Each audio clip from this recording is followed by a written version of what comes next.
tukyalirako Dr. Kizza Besigye?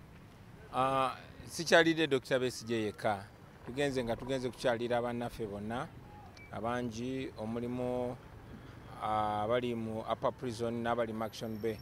Ekyenaku ye muganda waffe Mitala Noah oba Noah Mutwete tusobodde mulaba, tujja koma obukomi tumulabe, naye Upper Prison tusobodde okulaba groups 2, emu y'abantu 16 endala y'abantu 19 betusinkanye be ba 3 mu 5 betulabye abasibe baffe abavunaanibwa emisango egy'enjawulo.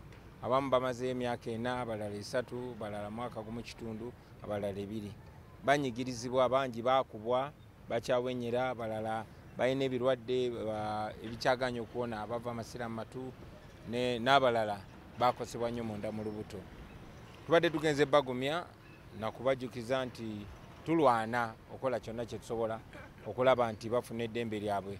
Bano abantu batwalibwayo kooti y'amagye, naye ne kooti ensukkulumu yalagira emisango gyabwe gibavunaanibwa gigibwe mu kooti y'amagye kubasiba n'amagye, gitwale mu kooti y'abantu ba bulijjo.